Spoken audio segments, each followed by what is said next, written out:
ಇವತ್ತು ನಾವು ಮಾತಾಡ್ತಾ ಇರೋದು ಮಂಡೂಕ ಪ್ರಯೋಗದ ಬಗ್ಗೆ.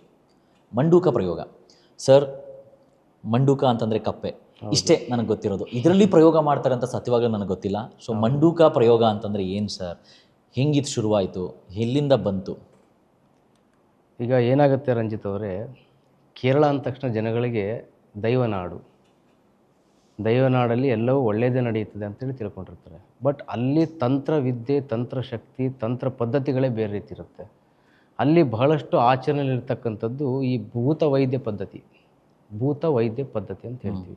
ಈ ಪದ್ಧತಿಯಲ್ಲಿ ಎಲ್ಲವೂ ನಡೀತಕ್ಕಂಥದ್ದು ಬಹಳ ವಿಚಾರವಾಗಿರ್ತಕ್ಕಂಥದ್ದು ಈ ಮಂಡೂಕ ಪ್ರಯೋಗ. ಈ ಮಂಡೂಕ ಪ್ರಯೋಗನೇ ಯಾಕೆ ಜನ ಭಾಳಷ್ಟು ಮಾಡಿಸ್ತಾರೆ ಅಥವಾ ಮಾಡ್ತಾರೆ, ಅಥವಾ ಜನಗಳಿಗೆ ಗೊತ್ತೋ ಗೊತ್ತಿಲ್ಲದೇನೋ ಇದ್ರ ವಿಚಾರ ತಿಳ್ಕೊಳ್ತಾ ಇರ್ತಾರೆ. ಭಾಳಷ್ಟು ಜನಕ್ಕೆ ಇದು ಆ ಕಡೆ ಭಾಗದಲ್ಲಿ ತಿರುಗಾಡಿರ್ತಕ್ಕಂಥವ್ರಿಗೆ ಅಥವಾ ಈ ಮಾಟ ಮಂತ್ರ ಮಾಡಿಸ್ತಿರತಕ್ಕಂಥವ್ರಿಗೆ ಇದು ಬಹಳ ಗೊತ್ತಿರುತ್ತೆ. ಅದರಲ್ಲೂ ಈ ಮಂಡೂಕ ಪ್ರಯೋಗ ಅನ್ನೋದು ಇದೆಯಲ್ಲ, ಇದು ವ್ಯಕ್ತಿಯ ಬುದ್ಧಿ ದೇಹವನ್ನು ನಾಶ ಮಾಡುತ್ತೆ.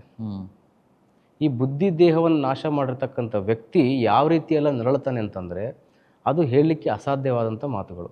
ಯಾಕಂತಂದರೆ ಒಬ್ಬ ವ್ಯಕ್ತಿಯನ್ನು ನಾವು ನೇರವಾಗಿ ಏನು ಮಾಡಲಿಕ್ಕಾಗೋದಿಲ್ಲ ಅಂತೇಳಿ ಏನು ಮಾಡ್ತಾರೆ, ಅಲ್ಲಿಯೇ ಕೆಲವು ತಾಂತ್ರಿಕರು, ಅಲ್ಲಿ ಕೆಲವೊಂದು ಕೇರಳದ ಮನೆತನದ ತಾಂತ್ರಿಕರುಗಳಿದ್ದಾರೆ. ಆ ಮನೆತನದ ತಾಂತ್ರಿಕರು ಏನು ಮಾಡ್ತಾರೆ ಅಂತಂದರೆ, ಈಗ ನಾವು ಬಳಸಲಿಕ್ಕೆ ಏನಾದರೂ ಒಂದು ವಸ್ತು ಬೇಕೇ ಬೇಕಾಗುತ್ತೆ. ವಸ್ತು ಅನ್ನೋಕ್ಕಿಂತ ವ್ಯಕ್ತಿ ಅನ್ನೋಕ್ಕಿಂತ ನಾವು ಒಂದು ಪ್ರಾಣಿಯನ್ನು ನೆನ್ಕೋಬೇಕಾಗತ್ತೆ. ಆ ಪ್ರಾಣಿಯ ಮೇಲೆ ನಾವೇನೆಲ್ಲ ಪ್ರಯೋಗ ಮಾಡ್ತೀವಿ ಅನ್ನೋದನ್ನು ನೋಡಬೇಕಾಗತ್ತೆ.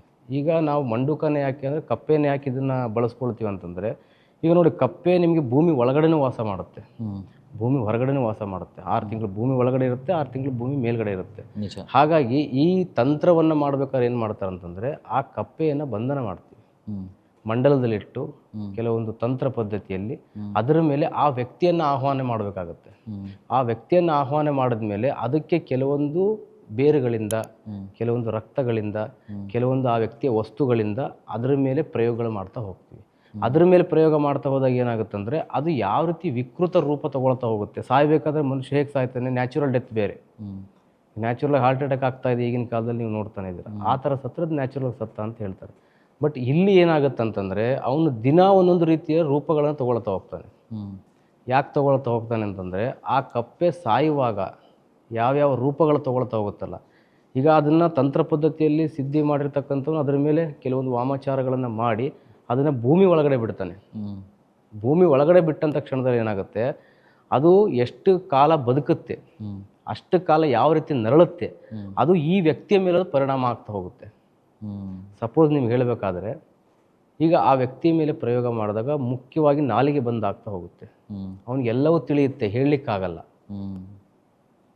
ಕೈಕಾಲು ಸಣ್ಣ ಆಗ್ತಾ ಹೋಗುತ್ತೆ, ಹೊಟ್ಟೆ ಎಲ್ಲ ಊದ್ಕೊಳ್ತಾ ಹೋಗುತ್ತೆ.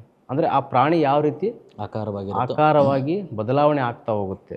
ಅದನ್ನು ಸ್ಕಿನ್ ಎಲ್ಲ ಡ್ಯಾಮೇಜ್ ಆಗ್ತಾ ಹೋಗುತ್ತೆ. ಅಂದರೆ ಇವನ ಮೇಲೆ ಅದು ಸ್ಕಿನ್ ಎಲ್ಲ ಡ್ಯಾಮೇಜ್ ಆಗ್ತಾ ಹೋಗುತ್ತೆ, ಫೇಸ್ ಎಲ್ಲ ಬ್ಲ್ಯಾಕ್ ಆಗ್ತಾ ಹೋಗುತ್ತೆ, ಬಾಡಿ ಎಲ್ಲ ಬ್ಲ್ಯಾಕ್ ಆಗ್ತಾ ಹೋಗುತ್ತೆ, ಚರ್ಮ ಎಲ್ಲ ಎಡೆಯುವಂಥದ್ದಾಗುತ್ತೆ.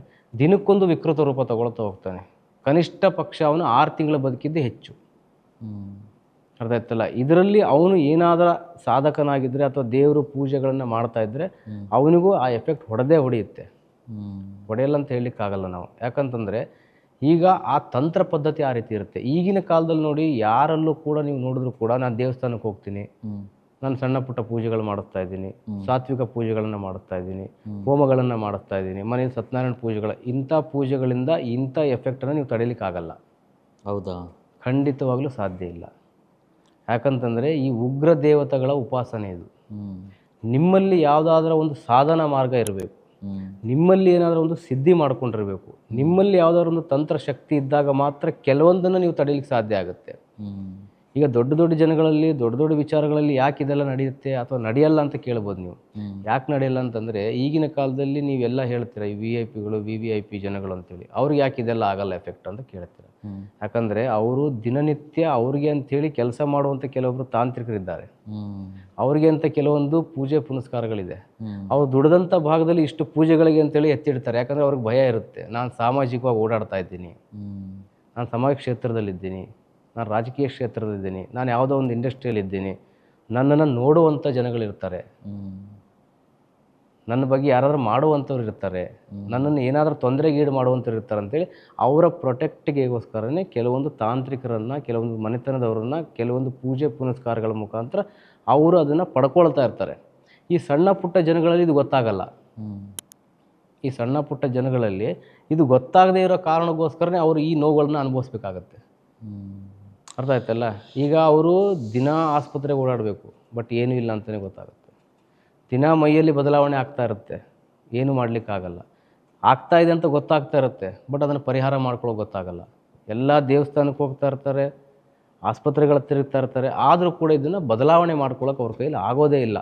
ದಿನ ದಿನ ದಿನ ವಿಕೃತ ರೂಪ ತೊಗೊಂಡು ಅವ್ರಿಗೆ ಬೇಸರ ಆಗಿಬಿಟ್ಟಿರ್ತದೆ, ನಾನೇ ಸತ್ತೋಗ್ಬಿಟ್ರೆ ಸಾಕಪ್ಪ ಅನ್ನೋಷ್ಟು. ಇದೊಂದು ಮಾರಣಾಂತಿಕ ಪ್ರಯೋಗ. ಬಟ್ ಸರ್, ಈಗ ನೀವು ಮಾತಾಡ್ತಾ ಒಂದು ಮಾತನ್ನ ಹೇಳಿದ್ರಿ, ಅಂದರೆ ಯೂಶ್ವಲ್ ಆಗಿ ಮನೇಲಿ ಸಾತ್ವಿಕಂದ ಪೂಜೆ ಮಾಡೋವಂಥವ್ರಿಗೆ ಇದನ್ನು ತಡೆಯೋದಕ್ಕೆ ಆಗಲ್ಲ ಅಂತ. ಹಾಗಾದರೆ ಸಾತ್ವಿಕತೆಯಿಂದ ಪೂಜೆ ಮಾಡೋ ಎಷ್ಟೋ ಜನಕ್ಕೆ ಆ ಭಗವಂತ ಏನು ಸಹಾಯ ಮಾಡಲ್ವಾ? ಅಥವಾ ಇಲ್ಲಿರೋಂಥ ಭಗವಂತನೇ ಅಲ್ಲಿ ಉಗ್ರ ರೂಪನಾಗಿದ್ದಾನೆ ಅಂತಂದಾಗ ಈ ಜನಗಳಿಗೆ ಎಲ್ಲೋ ಒಂದು ಕಡೆ ಒಂದು ರೀತಿಯಲ್ಲಿ ಯಾವ ದೇವರು ಇಲ್ಲಿ ಸಹಾಯ ಮಾಡ್ತಾನೆ ಇಲ್ಲ. ಈ ಪ್ರಯೋಗ ಆ್ಯಕ್ಚುಲಾಗಿ ಇಷ್ಟು ಪವರ್ಫುಲ್ ಆಗೋದಕ್ಕೆ ಕಾರಣ ಆ ಕಪ್ಪೆನಾ, ಅಥವಾ ಇದರಲ್ಲಿ ಬೇರೆ ಥರದ್ದೇನೋ ವಿಚಾರಗಳಿದೆಯಾ? ಯಾಕೆ ಇದು ಸಹಾಯ ಮಾಡಲ್ಲ ನಾರ್ಮಲ್ ಪೂಜೆಗಳು? ಈಗ ನಾನು ಈ ಪ್ರಯೋಗದ ಬಗ್ಗೆ ಮಾತಾಡಬೇಕಾದ್ರೆ ನಿಮಗೆ ಇದು ಭೂತ ಸಿದ್ಧ ಪ್ರಯೋಗ ಅಂತ ಹೇಳಿದೆ, ಆಯ್ತಲ್ಲ? ಇದನ್ನು ನಾವು ಯಾವ ಪದ್ಧತಿಯಲ್ಲಿ ಮಾಡ್ತೀವಿ ಅನ್ನೋದ್ರ ಮೇಲೆ ಹೋಗುತ್ತೆ. ಅದಲ್ಲ, ಭೂತ ವೈದ್ಯ ಸಿದ್ಧ ಪದ್ಧತಿ ಅಂತ ಹೇಳ್ತೀವಿ ನಾವು. ಭೂತ ವೈದ್ಯ, ಈಗ ನಿಮ್ಮಲ್ಲಿ ವೈದ್ಯರನ್ನೇನು ಹೇಳ್ತೀರಿ ನೀವು? ಆಸ್ಪತ್ರೆಯಲ್ಲಿ ವೈದ್ಯರುತ್ತೆ. ಹಾಗೆ ಭೂತ ಸಿದ್ಧಾಂತವನ್ನು ಕಲ್ತಿರ್ತಕ್ಕಂಥ ಕೆಲವರು ವೈದ್ಯ ರೂಪದಲ್ಲಿ, ಅಂದರೆ ಅದಕ್ಕೆ ಯಾವ ಮೆಡಿಸಿನ್ ಹಾಕಬೇಕು, ಅದಕ್ಕೆ ಯಾವ ಗಿಡಮೂಲಿಕೆಗಳನ್ನು ಹಾಕಬೇಕು, ಅದು ಯಾವ ಪದ್ಧತಿಯಲ್ಲಿ ಮಾಡ್ಕೊಳ್ಬೇಕು ಅಂತ ತಿಳಿದಂಥವನೇ ಮಾತ್ರ ಇದನ್ನು ಮಾಡ್ಲಿಕ್ಕೆ ಸಾಧ್ಯ. ಇಲ್ಲ ಅಂತಂದರೆ ಇದನ್ನು ಯಾರ್ಯಾರೋ ಮಾಡಿ ಏನೇನೋ ಮಾಡಿ ನಾನು ಮಾಡಿಬಿಡ್ತೀನಿ ಆಗಿಬಿಡುತ್ತೆ ಅನ್ನೋದು ಸುಳ್ಳು. ಅರ್ಥ ಆಯ್ತಲ್ಲ? ಈಗ ನೀವು ಸಾತ್ವಿಕವಾಗಿ ಪೂಜೆಗಳನ್ನು ಮಾಡ್ತಾ ಇರ್ತೀರ. ಸಾತ್ವಿಕ ಪೂಜೆಗಳು ಏನು ಮಾಡ್ತಾ ಇರ್ತೀರ? ನಮ್ಮ ತಾತನೂ ಅದೇ ಮಾಡ್ತಾಯಿದ್ರು, ನಮ್ಮ ಅಜ್ಜಿ ತಾತ ನಮ್ಮ ಮನೇಲಿ ಪೂಜೆ ಮಾಡ್ತಾಯಿದ್ರು, ಅಪ್ಪ ಅಮ್ಮ ಪೂಜೆ ಮಾಡ್ತಾಯಿದ್ರು, ನಾನು ಪೂಜೆ ಮಾಡ್ತಿದ್ದೀನಿ. ನಿಜ. ಪೂಜೆ ಮಾಡುವಂಥ ಉದ್ದೇಶ, ನಾವು ಯಾವ ದೇವ್ರನ್ನ ಪೂಜೆ ಮಾಡ್ತೀವಿ ಅದು ನಮಗೆ ಸಿಗ್ತಾ ಹೋಗುತ್ತೆ. ಈಗ ನೀವು ಲಕ್ಷ್ಮೀ ದೇವ್ರನ್ನ ಪೂಜೆ ಮಾಡ್ತಾ ಇರ್ತೀರ, ಸಿರಿ ಸಂಪತ್ತನ್ನು ಬೇಡ್ತಾ ಇರ್ತೀರ, ಬಟ್ ಇಲ್ಲಿ ಉಗ್ರ ದೇವತೆಯರು ನಿಮ್ಮನ್ನು ಲಕ್ಷ್ಮಿ ಹೇಗೆ ತಡೆಯೋಕ್ಕೆ ಸಾಧ್ಯ ಆಗುತ್ತೆ? ನಿಮ್ಮನ್ನು ಸಂಪತ್ತು ಕೊಡ್ತಾಳೆ, ಸಿರಿ ಕೊಡ್ತಾಳೆ, ಆದರೆ ಆರೋಗ್ಯದ ಡ್ಯಾಮೇಜ್ ಇಟ್ಟಾಗ ಅದನ್ನೇ ತೊಗೊಂಡೋಗಿ ಅಲ್ಲಿ ಇಡಬೇಕಾಗತ್ತೆ ನೀವು. ಬಟ್ ಈಗ ಇಂಟ್ರೆಸ್ಟಿಂಗ್ ಪ್ರಶ್ನೆ ಏನಪ್ಪ ಅಂತಂದರೆ ಇನ್ನೊಂದು ಸರ್, ಈಗ ಮನುಷ್ಯ ಮಾಟ ಮಂತ್ರ ಮಾಡೋದಕ್ಕೆ ಕೆಲವೊಂದು ಗಿಡಮೂಲಿಕೆಗಳನ್ನ ಬಳಸ್ದ, ಹೌದು, ಹಾಗೆ ಆತ್ಮಗಳನ್ನು ಬಳಸ್ದ, ಮನುಷ್ಯನ ದೇಹದ ಮೂಳೆಗಳನ್ನು ಬಳಸ್ದ, ಎಲ್ಲ ರೀತಿ ಇದ್ದಂಥ ಈ ಮನುಷ್ಯನಿಗೆ ಈ ಮೂಲ, ಈ ಕಪ್ಪೆಯಿಂದನೂ ಹಿಂಗೆ ಮಾಡ್ಬೋದು ಅಂತ ಅಟ್ಲೀಸ್ಟ್ ಈ ಮೂಲ ಆದರೂ ಉಟ್ಕೊಂಡಿದ್ದು, ಅಥವಾ ಇದರಿಂದ ಇನ್ನೂ ಹಿಂಗೆ ಮಾಡ್ಬೋದು ಅಂತ ಗೊತ್ತಾಗಿದ್ದು ಯಾವಾಗಿಂದ, ಅಥವಾ ಹೆಂಗೆ ಶುರುವಾಯ್ತು ಇದು ಅಂತ? ನಾನು ಹೇಳಿದ್ನಲ್ಲ, ಈ ಪದ್ಧತಿ ನಾವು ನೀವು ಸೃಷ್ಟಿ ಮಾಡಿರ್ತಕ್ಕಂಥದ್ದಲ್ಲ. ಇದು ಅಥರ್ವರ್ಣ ವೇದದಿಂದ ಬಂದಿರತಕ್ಕಂಥ ಪದ್ಧತಿ. ಅಲ್ಲಿಂದ ನೀವು ಹುಡುಕೊಂಡು ಹೋದರೆ ನಿಮಗೆ ತಂತ್ರ ಪದ್ಧತಿಯಲ್ಲಿ ಬಹಳಷ್ಟು ರೀತಿಯ ತಂತ್ರಗಳಿದೆ.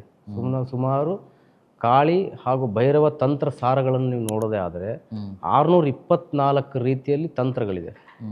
624 ರೀತಿಯ ತಂತ್ರಗಳಿದೆ. ಆ ತಂತ್ರಗಳಲ್ಲಿ ಯಾವ್ಯಾವ ರೀತಿ ಬಳಸಬೇಕು, ಯಾವುದ್ರ ಮೇಲೆ ಬಳಸಬೇಕು ಅನ್ನೋದು ಕೂಡ ನಿಖರವಾಗಿ ಬರೆದಿದೆ. ಅದರ ಮಾರ್ಗವಾಗಿ ಮಾಡಿದರೆ ಮಾತ್ರ ನಾವು ಅದನ್ನು ಮಾಡಲಿಕ್ಕೆ, ಸಿಗಲಿಕ್ಕೆ, ಅದನ್ನು ಸಾಧನೆ ಮಾಡಲಿಕ್ಕೆ ಸಾಧ್ಯ ಆಗುತ್ತೆ.